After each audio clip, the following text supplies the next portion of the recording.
పూర్తి వివరాలకు చదవండి రేపటి అక్షర శిల్పం దినపత్రికలో.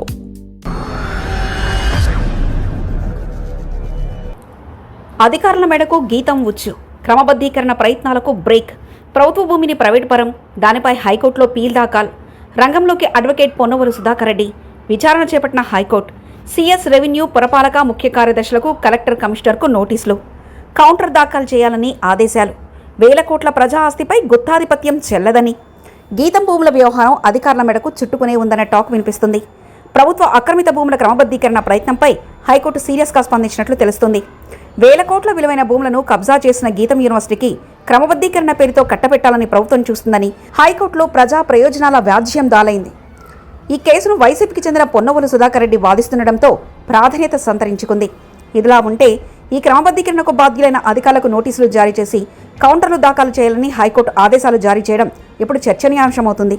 ఋషికొండ ప్రాంతంలో అత్యంత విలువైన ప్రభుత్వ భూములను ఆక్రమించి గీతం యూనివర్సిటీ వ్యవహారం ఇప్పుడు న్యాయస్థానం మెట్లెక్కింది.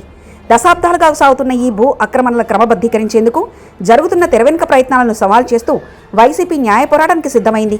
ప్రభుత్వ భూములను నిబంధనలకు విరుద్ధంగా ఒక ప్రైవేటు విద్యాసంస్థకు కట్టబెట్టడం రాజ్యాంగ విరుద్ధమని భావించిన న్యాయస్థానం ఈ వ్యవహారంపై వివరణ ఇవ్వాలని రాష్ట్ర ప్రభుత్వానికి సంబంధిత అధికారులకు నోటీసులు జారీ చేయడం హాట్ టాపిక్ అవుతుంది. గీతం యూనివర్సిటీ ప్రాంగణంలోని సుమారు 40 ఎకరాల ప్రభుత్వ భూమిని గతంలోనే రెవెన్యూ అధికారులు గుర్తించారు. అయితే ప్రస్తుత కూటమి ప్రభుత్వం వచ్చిన తర్వాత ఆ భూములను అత్యల్ప ధరకు లేదా జీవోల ద్వారా క్రమబద్ధీకరించి యాజమాన్యానికి అప్పగించేందుకు మాస్టర్ ప్లాన్ సిద్ధమైనట్లు ఆరోపణలు వస్తున్నాయి. ఈ క్రమబద్ధీకరణ ప్రక్రియ వల్ల ప్రభుత్వ ఖజానాకు వేల కోట్ల రూపాయలు గండిపడుతుందని, ఇది కేవలం కొందరు వ్యక్తులకు లబ్ధి చేకూర్చే చర్యనని పీల్ ద్వారా కోర్టు దృష్టికి తీసుకెళ్లారు. సామాన్యుడికి సెంటు భూమి ఇవ్వని ప్రభుత్వం బడా సంస్థలకు 100 ఎకరాలు ఎలా ధారాదత్తం చేస్తుందని న్యాయవాదులు ప్రశ్నించారు. ఈ కేసులో వైఎస్ఆర్సీపీ కీలక పాత్ర పోషిస్తుంది. పార్టీ తరఫున సీనియర్ న్యాయవాది మాజీ అదనపు అడ్వకేట్ జనరల్ పొన్నవోలు సుధాకర్ రెడ్డి హైకోర్టులో తన వాదనలు బలంగా వినిపించారు. గీతం యూనివర్సిటీ ఆక్రమించిన భూమి రికార్డుల ప్రకారం ప్రభుత్వానికి చెందింది. అటువంటి భూమిని ప్రైవేట్ వ్యక్తుల పరం చేయడం చట్టవిరుద్ధం. కేవలం రాజకీయ పలుకుబడితో ఈ భూములను క్రమబద్ధీకరించే ప్రయత్నం జరుగుతుందని ఆయన వాదించారు. దశాబ్దాలుగా ప్రభుత్వ హెచ్చరికలను బేఖాతరు చేస్తూ సాగిన అక్రమణలను ఎలా క్రమబద్ధీకిస్తారని ఆయన న్యాయస్థానాన్ని ప్రశ్నించారు. పొన్నవోలు సుధాకర్ రెడ్డి వినిపించిన వాదనలతో ఏకీభవించిన హైకోర్టు ఈ వ్యవహారాన్ని తీవ్రంగా పరిగణించింది.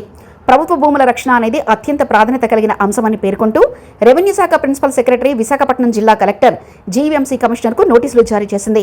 క్రమబద్ధీకరణకు సంబంధించి ఇప్పటివరకు తీసుకున్న చర్యలేమిటి, ఏ ప్రతిపాదకన ఈ ప్రక్రియ చేపట్టారు అనే అంశాలపై పూర్తి నివేదిక సమర్పించాలని ఆదేశించినట్లు తెలుస్తుంది.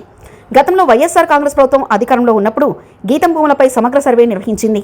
ఆ సమయంలో యూనివర్సిటీ ప్రహరీ గోడల లోపల 40 ఎకరాలకు పైగా ప్రభుత్వ భూమి ఉన్నట్లు తేలింది. అప్పుడు అధికారులు కొన్ని అక్రమణలు తొలగించగా యాజమాన్యం కోర్టు నుంచి స్టే తెచ్చుకుంది. ఇప్పుడు అదే భూమిని శాశ్వతంగా తమ సొంతం చేసుకునేందుకు ప్రభుత్వం ద్వారా ప్రయత్నాలు జరుగుతుండడం న్యాయ పోరాటం అనివార్యమైంది. ప్రస్తుతం యూనివర్సిటీ అధినేత శ్రీభరత్ టీడీపీ పార్టీ నుంచి విశాఖ ఎంపీగా ఉన్నారు. అతడు మంత్రి నారా లోకేష్కు తోడల్లుడు. దీంతో వేల కోట్ల విలువైన ప్రభుత్వ భూమిని గీతంకు కట్టబెట్టేందుకు ఫైళ్లు చకచకా కదిలాయంటూ వైసీపీ నేతలు కోర్టును ఆశ్రయించారు. ప్రజల సొత్తును కాపాడడం కోసం వైఎస్ఆర్ కాంగ్రెస్ పార్టీ ఎంతటి న్యాయ పోరాటానికైనా సిద్ధమని ఇప్పటికే యూనివర్సిటీ ఎదుట పలుమార్లు ఆందోళన సైతం చేపట్టారు. వైఎస్ఆర్సీపీ తరఫున పొన్నవోలు సుధాకర్ రెడ్డి కేసును ప్రతిష్టాత్మకంగా తీసుకొని ప్రతి విచారణలోనూ నిశితమైన ఆధారాలను కోర్టు ముందు ఉంచడంతో కేసు రసవత్తంగా మారింది. ఈ కేసు తదుపరి విచారణలో ప్రభుత్వం సమర్పించబోయే నివేదిక, హైకోర్టు తీర్పుపై అందరి దృష్టి నెలకొంది. నిబంధనలను అతిక్రమించి ప్రభుత్వ భూములను క్రమబద్ధీకరించే ఏ ప్రయత్నమైనా న్యాయస్థానం ముందు నిలబడదని వైఎస్ఆర్సీపీ ధీమా వ్యక్తం చేస్తుంది. మరిన్ని కథనాల కోసం సబ్స్క్రైబ్ చేసుకోండి మీ అక్షర శిల్పం. పూర్తి వివరాలకు చదవండి రేపటి అక్షర శిల్పం దినపత్రికలో.